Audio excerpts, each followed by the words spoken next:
Yeah. So I was jaywalking with my friend. There was a police car right in front of us. And I told my boss, hey, boss, let's not cross here because there's a police car. Say, Okay. it's okay, just cross. And then we were like jaywalking. We're talking about Orchard Road jaywalking, like Oh, jaywalking. And then police was parked. And then I was like looking at the police. I didn't make eye contact.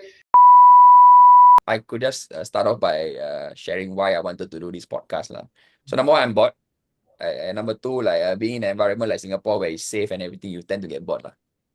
Yeah, and that's the first layer. I think the second layer is also like as time progresses and in this part of the world or in this era like or this time right in Singapore at least lah, like everybody's like struggling to make it work hard and all that, right? That we every single time when we catch up, it's a very superficial conversation. Hey, what do you do? Oh, I'm a property agent. Hey, what do you do? I'm this. Hey, what do you do? I'm that. Right? But I don't know you beyond that. Yeah. So, and every single time, even my friends know me lah. They hate me. Like sitting in at bars and clubs, because I'll be the idiot, right? Who will sit one corner and then have a good chat with somebody while everybody is like jumping on the dance floor, like downing shots, and they hate me for that. I think it's also an eye opener for people who watch, right? Like, what's it like living overseas? It's not just all like rosy and it's all nice, and there's everybody seems to think that the grass is greener on the other side. I'm sure you've got a lot of thing to say about that lah. Yeah, but also just to know people a bit more lah than just like, oh, Halik is in US, he's doing like paralegal work, right? Like I want to know Halik more, like more than just someone from Vipers, someone from Guts, you know. The same way like I want people to know Sean as like a lot of things I get right now is like, oh, Sean do property. That's it, no. Like you don't even bother to know me, you know. But you don't know that I am doing this on a part-time basis. I have a main job and some of the struggles lah. Yeah, and hopefully like the people that have walked past us or past me in the podcast world in Singapore, I hope to shed that bit more light lah, just to make life in Singapore a bit more uh more than surface level lah. Yeah. So that's the context. That's nice. Yeah. That's nice to hear. So yeah. Thank you for inviting me on this podcast, man. Sean, I really appreciate it. Of course. Yeah, but maybe we can start off lah, like by sharing with me like how you got started, like how you even got the job. Yeah, because as far as I can remember, you were like a butler at MBS, right? And Yeah, then you were correct. spotted by your boss, and Mhm. then that was history lah. I mean, yeah. So maybe we could just walk us through that lah.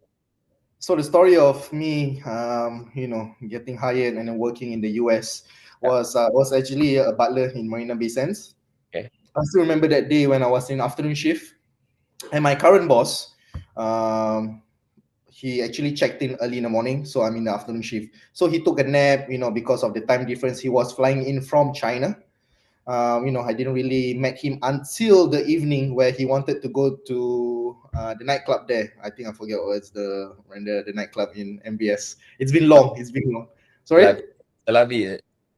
No, no, no. It's not Salavi. It's just the one with the Ferris wheel.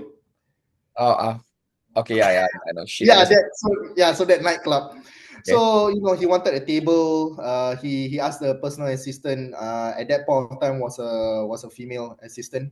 okay, And then she said, "Oh, get me a table in the nightclub, right?" So I arranged, and then everything was okay. I escorted him and his team to the nightclub, and at that point of time, while we were walking, yeah. we were actually talking about life, and he's very famous in Instagram. He has a lot of followers. At that point of time, he's verified with the check mark, right, and tick, and it's Damn. you cannot That's buy that right now. You can buy, oh yeah, but yeah. last time, yeah, you cannot Life buy achievement, man. It's like yeah. wow. Okay, okay. And then he's very like social media friendly. He's always on his phone. So we bond through that. Being friendly, as being friendly, and then got to know each other. And then I drop him off, and then he had fun that night. So I went back, and that's it. So the next day, so we already had a connection there. In between there, I was escorting one of his colleagues, but his employees, basically his associate. So Okay, and then I said like, oh, my dream has always been working as a personal assistant for okay. someone. And then Okay. he took note of that. He took note Ah, of that, and I was like, okay. I kind of like feel okay. This might go somewhere, right? So next yeah. day is okay, finish. The next day, woke up. He wanted to go Orchard Road, Marina Bay Sands, the Flower Dome. Sorry, Marina Gardens by the Bay. I arranged a complimentary limo. And then, I told him, oh, this is what you're gonna do. And then, of course, I brought him around. I didn't really brought him to Orchard Road. I arranged everything for him. Yeah. He likes it. And then at that point of time, during departure, we still had connections in between. We still talk about life, about everything, about the hotel, the unique Yeah. features of hotel back then, Marina Bay Sands. Okay. And when it's time for departure, he took a private jet, of course. Mm. I sent him off and say, hey, I followed you on Instagram. I Okay. was wondering if you can follow me. And then he's like, oh, you follow me on Instagram. I didn't know. Come, what's your Instagram? And then at that point of time, I thought like, I waved to him bye-bye. There's nothing much else more to say. And then when he reached China 3 days later, Shanghai, he said, hey, do you want to send me your resume? I had a fun time with you, and I heard you wanted to become a personal assistant. So I'm hiring. Why don't you send me your resume and see how it goes? Mm. And send my resume, and then talk to my mom about it. Yeah. My mom, of course, my mom gave. She was hesitant a bit. Me too, right? I mean, who's this guy, an American, Yeah. taking his chances on me, a Singaporean dude, with Yeah. no, with barely any communication in between. It's not Yeah. even like 3 days, right? And it's only Yeah. a few hours of communication. And then Okay. he was, I think we clicked well. That's most important. We clicked very well. Okay. And then, talk to my mom. He flew me over to Miami to have a job interview. Damn. Okay. Yeah, so we're talking about, Yeah. flying halfway across the world from Singapore and then lay over to Qatar, Doha, and then continue to Miami. So the first state was in Miami. I took a look. I walk around the office. He's like, okay, this is legit company. Like we're talking about people are actually working here. It's not some drug dealing, some Ah. the table black market stuff, right? So I legit everything is okay. It was a job interview. Went back home, told my mom, hey mom, I think this is the one. Please give me your blessings. And I always wanted to be a personal assistant, and that's it. Signed the contract Uh-huh. and went to Miami. You That's remember it. like how you felt not when you signed on the dotted line? It was. I didn't. People say, "Oh, Halik, you are very brave." I think this is what I always wanted. Yeah. And I don't have commitments. At that point, I didn't have any girlfriend, so it was easy for me to go. My mom is still healthy, alhamdulillah, still now very much healthy. So I didn't really have anyone to hold me back. I think at the end of the day, it's just blessings from Allah, and then rezeki lah, I would say. And then there's nothing holding me back. And just go sign on the dotted line. Very happy to go. Very not very anxious. I'm like very very happy. Uh-huh. This is the moment or chance or opportunity that I've been looking forward to. So that's Okay. it. Looking forward to it. That's Yeah. it. What an amazing. Oh, it was amazing how like within 3 days, like your boss could just be decisive and say, okay, I like this fella. I'm just gonna fly. No, the best part is flying you to Miami as if it's like, oh, just take a bus, come to my office. Yeah, that's crazy. Like flying halfway across the world. Hey, you know what? I'll get you a flight ticket. I know you are very like you are 50-50. You don't know what I do. Why don't you come to my office to see I'm legit? Uh-huh. Yeah. It's a lot So about he was flying you over using his miles or what? no, like companies, like no, it's not my, it's like really company, yeah, like There's a cash. lot. I would. Yeah, yeah. I mean, amazing, man. Yeah. So I mean, remember your first week, no? I still remember my first week. I was quite lost. I have to apply for social security. Social security for everyone out there is actually like an IC or an ID, like ping IC lah, right? You need Okay. to. It's more of like a registration card to see Yeah. that okay, you are eligible to work, For permit and lah. then work permit lah. I would say so lah. Work permit. Okay. Um, to see eligible to work, and of course you're gonna get tax also lah at the same time lah. So more on that you can ask about tax in in America. Okay. So other than that, social security, trying to get my apartment sorted out. The thing about applying for apartment in the US is very different from Singapore. Huh? Because the thing is they always see your credit score, right? In order for you, so apartment you have to put 2 or 3 months or Yeah. even none also. It really Yeah. depends on your credit score. So Mm. for someone who just entered, an immigrant who just entered in the US, and then wanted to apply for apartment, Yeah. instead of putting 0 months as a deposit, you have to put in 2 months because of the credit score that is very low. I Okay. don't know how is it compared to Singapore because I never rent in Singapore apartment before, but they always see your credit score. So my Mm. question is, if I'm an immigrant, I come there with zero credit score, with no prior history, I'm always gonna pay 2 months deposit. Ah, Oh, so it's like no matter what, there's no such thing as 0 months. At that point of time, we're talking about if it's 2 months, Yeah. Sean, we're talking about, let's say I live in a very good area, 2,000 US dollars, right? Mm. On top of that rent that you have to pay, you have Yeah. to pay another 4,000. So altogether, you need to have $6,000 in 3 months cash. upfront lah. And 3 months. 1 month is what is that gonna get you in terms of the size or configuration of the apartment? So at that point of time, I was staying in a one-bedroom apartment. So the kitchen, it's not a studio where there's actually a room Mm. for me. So it's not shared. And I told the company that I don't want to share Yeah. with anyone. I want my own apartment. Of course, I got allowance. The first year I got allowance, and then subsequently, Mm. my allowance increased. So Okay. I was in there, one-bedroom apartment. Of course, toilet. I live in a very luxurious place in Miami, downtown Miami. Ultra Miami, if anyone knows or if you knows, Sean, Right. it's just beside Ultra Miami, the bayfront area, just Oh, beside it. okay. What? So walk me through. Like, is it a balcony? How big in terms of the square feet? If you have any like idea. No, I can't remember. I'm bad with this square feet. You Yeah. compare. You compare to Singapore's like maybe I don't know, 3 room flat, 4 room flat, that kind in terms of the size. Agak-agak berapa? No, I think it's more of like, I would say around a 3 bedroom, like macam 3 bedroom. I think so. 3 bedroom. Okay. Two bedroom. Sorry, 2 bedroom. Bedroom. Okay. It's quite generous. 700 square feet. Yeah. I mean, similar to what someone in Singapore would buy a BTO lah, but I mean, it's way more spacious for you. Yeah, yeah, that's it. I Okay. mean, that's it. But again, the struggles Mhm. of just applying for apartment, it doesn't make sense. But the Yeah. reason why they instill this is because people don't pay rents, and Ah, the squatter issues. Different states in the US does things differently. Policies, the squatter issue, where if you actually enter a house or apartment, and if you don't want to leave, the police cannot make you leave. So it really depends on the state, the laws, whether it's federal law or state law. So that's why they implement this way of right. putting deposit lah, just because of things happening. That's it. I see. Okay. Quite interesting that you brought up the whole credit score checks lah for maybe immigrants in US. So at least through my experience here, because I've been in real estate for 2 years, right? I got my license. Did a couple of like rental deals. Even I'm a tenant myself, right? Mhm. Credit score is never a conversation, or it's not even like a check, like a box to check. It's a few things. Number one, you have to just establish that this person, especially for immigrants, right, they have a work pass, lah, S pass, whatever.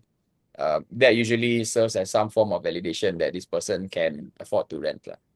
Yeah, but I don't know. Maybe it's just a combination of culture, policies, like what you mentioned, that make us over here not so particular about the whole credit score. Because in credit score also you have to purchase things like that.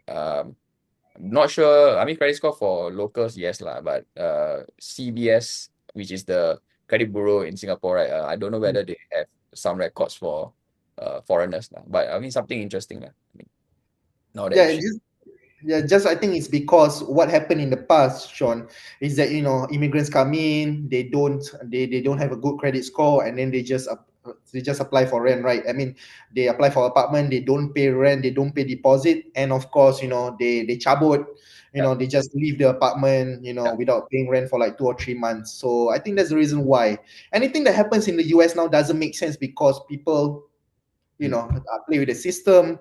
yeah, They always find loopholes in it. That's why I think the difference between Singapore government, when they see that mm, loophole, they try to close it as soon as possible. But within the US, it's just like, what, we'll just sweep it under the carpet, try to do better with that loophole. I guess so. That's what my opinion okay. is. Got bigger fish to fry.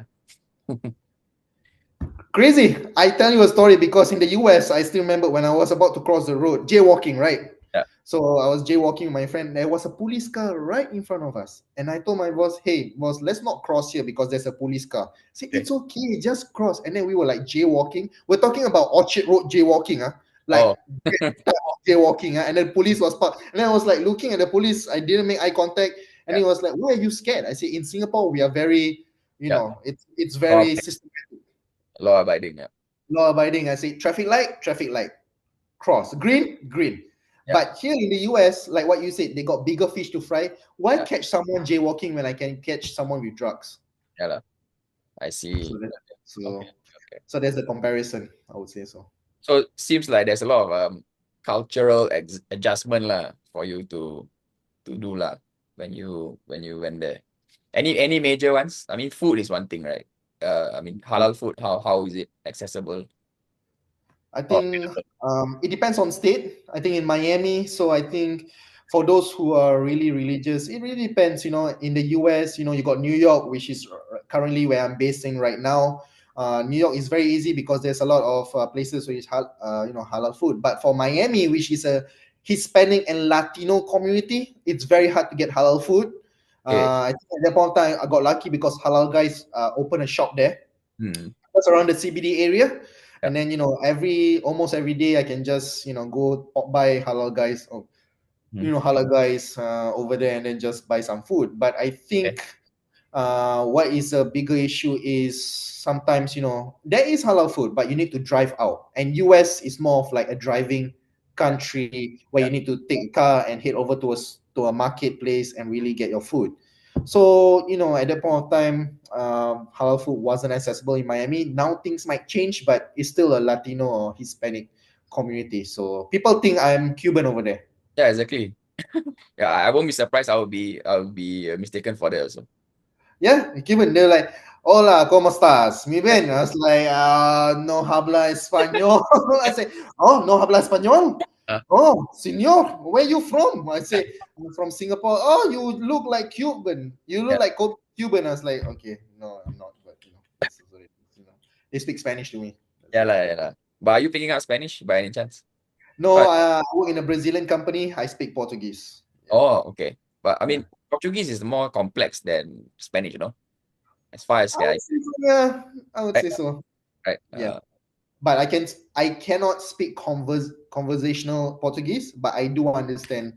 I do speak a little bit of Portuguese. So Oh, okay, okay. So what is it more like legal terms or no, I business? think it's more of like a conversation. Like in legal terms, we speak English because everything that is drafted out, whether it's legal term, is more of English. But I do catch it, man. Sometimes my boss speak Portuguese with a client online. I'm still there, and we have client engagement programs also. I always go there, and they always speak Portuguese. They don't like to speak English, and then Okay. and then catch up on that.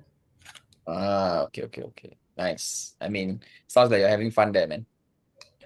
Yeah, yeah. There are struggles, of course, Sean. Like I think what we mentioned is, whether the grass is greener on the other side. I think a lot of people say the grass is greener where you water it. Yeah. I think it took me like 1 year to actually adjust because let me remind everyone again, and the struggles is the first 6 months is trying to adapt to the culture of the city like Miami, right? Because it's not New York, it's Miami. And then once you adapt to the city, you have to live alone. When you live alone, it's not like when you live with your parents or your mom. Like for example, like if you don't wash the dishes, it's okay, someone can do it for you. But Yeah. if you live alone and you don't Yeah. wash the dishes, 7 days later the dishes is still not washed, unless Yeah. of course you hire someone to clean for you lah. That's a Yeah. different story. But Correct. it's different kind. If you do laundry, living alone, I think that's what most Singaporeans actually need to understand, or I wish they could, but because of the space issue in Singapore, that if you can live alone, Yeah. we take things for granted because sometimes you live with your parents. Oh, my mom can pick up the slack. Oh, my sister can do this. My brother can do this. Mm. But it's not every time when you live alone, and Yeah. then it's very hard for you because you have to think about job. You think about food. Yeah. Do you want to cook? Do you want to buy groceries? Do you want to vacuum the house? Okay, 1 month you don't vacuum the house, you don't, it's okay. But are you going to go 3 months without vacuuming the house? Yeah. Yeah, so it's a lot more of things. It's very complex things that you have to think about. So that's about living alone. That's Yeah, it. exactly. I mean, you just summed up like what I went through. So, like I mentioned, I'm also renting right for the past 2 years, ever since my wedding. So whatever you mentioned, like from cleaning, choosing whether you want to cook or not, laundry, all these little things lah, are things that you have to do yourself. But at the same time, it also builds your own like kind of character lah, whereby you have to be independent, and this is honestly the reality that we are really living in lah. Yeah, but I think in this part of the world where renting is not so much prevalent among locals, it's not a thing, right? Like Yeah. we are taught to have like home ownership, don't rent, it's sunk cost and whatever. People don't have that Yeah, and they either shelve their marriage plans all the way until their 30s or late 20s, or they don't do it at all lah. Yeah, so I find it hard to relate to people lah. Like, cause most of us like immediately once they marry, like, it's either BTO or resale flat, right? Because they can't afford to wait. Yeah. But it's been a very good experience lah living alone. In fact, it's one of the most liberating feelings ever. Like full It's very control. I think not just having your own space, but it's also the clarity of thought lah, that you are there alone, you are able to make your own decisions. I think nothing can replace the price of like a peace of mind when you are there, your own space. I think that's most okay. premium. Yeah, because I think my wife and I, we come from a place where like we are both big families. So both our parents have 5 kids. Yeah, and because of some decisions that they made, we had to live in like rental flats like at one point in time.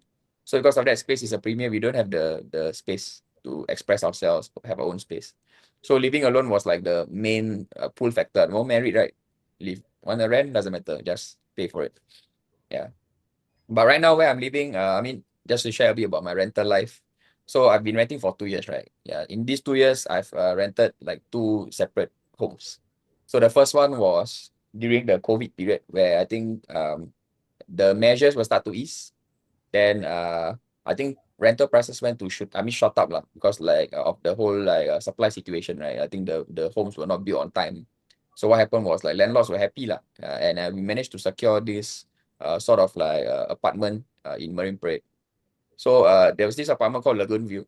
It was a big home, right, that the landlord has, and he's a, I think, carpenter by trade lah. So he knows how to like compartmentalize homes into smaller sizes. Then he rent out. So he was making tons of money. Like I think there were like 5, 6 tenants living in one big household. So we had like foreign tenant. You got like Angmo tenant. We got Filipino tenant. Everybody lah, all mixed lah. Yeah. Yeah, but that wasn't the best lah, because like the materials that he used to partition, right, were like plywood and whatnot. And because Lagoon View is located near the sea, right, the sea breeze will blow into the house, and then like they will form molds lah. So it wasn't the most ideal. Yeah, plus the fact that the landlord is a greedy bastard, right, for lack of a better word. Like he doesn't really care. Yeah. So my wife also has a sensitive skin. She has a bit of eczema. She can't take these kind of things. So after like 1 year in, like I told her, you know what, let's go and find somewhere else, lah. You know. So then we stumbled upon a few places. Yeah, and then we went to shortlist like studio apartments, lah. At the point in time, the rental prices went to cool. Yeah, and then we got this place at the same price as the previous house. But we were so fortunate, right, because we rented like this master bedroom in a 2-bed apartment. But the landlord is hardly home. And the best part is like she took the smaller room, leaving us the master bedroom lah. Yeah, but we have the entire house to us. Yeah, so we are paying like master bedroom price for the entire house. So it was Nice. amazing. And it's been how many months? Like almost 6 months. We have a very awesome relationship with her lah. Like she will look out for us. Every time she come back in, right, come back home, she'll be like, "Oh, everything okay? Everything okay? Need anything and whatnot?" It's like, it's your house, eh? What? You make yourself at home. We are okay. That kind of thing. Where is Yeah, she from? Singapore. Singapore. But so nice, huh? Rarely you hear these landlords are very nice, like very accommodating, very Yeah, nice. that's why like I think the stars align also lah. I think the powers that be, of course, like he's watching me lah. He's watching over us lah. He's blessing us. I mean, I think the landlord works in healthcare. So I think she's like a scrub nurse. So scrub nurse actually like they serve the surgeons, like they work very closely with the surgeons when it comes to operations. So their schedule is very hectic, long hours, hardly at home. Yeah. But yeah lah, when she comes home, she always try to make it very comfortable for us lah. And then we are just enjoying the facilities lah. How Everything. many bedrooms do you have? 2 bedrooms. 2 bedrooms. Yeah, we Okay. took the master. Yeah, attached toilet, everything. Yeah, but we get by. Way is one heaven, one earth lah, basically, in summary. That's Yeah, nice. that's the whole rental story lah for us. Yeah, but we are getting our keys, HDB keys, in September. But we are in no rush to shift lah, because house is empty, so we need time to reno and whatnot. So just finish the lease by next year, then we see how it goes. So where are you living? I mean, right now and then later on in Tampines. September. So right now, this condo is near it's the newly built condo near the CGH lah. It's called Treasure at Tampines. So the Tampines Court, the big ass place, was like en bloc. Then they built this 1,000 unit like condo. Oh, that place. Yeah, tons of facilities here lah. Like you lost count. After a while, like every single weekend, right? Like kecoh lah. Swimming pools are full, barbecue pits are full, and like How many pasar. bedrooms are there in your place? In my In apartment, your not your current, the future one. 2 bedrooms, same. It's a 3 room flat. 3 room flat. Yeah, Perfect, man. I yeah. can just drop by and say, Sure. hey, Sean, you wanna earn some money? Come Are back. you renting out a room? Yeah, but I'm gonna live at the other side of Tampines though, at the IKEA side. Yeah, the Tampines North lah. But okay lah. I mean, they're gonna build like the Tampines North hub, which is another Tampines hub kind of thing. They have a train station coming up, so I think more amenities will be there. So I don't think it'll be much issue in terms of like the accessibility lah.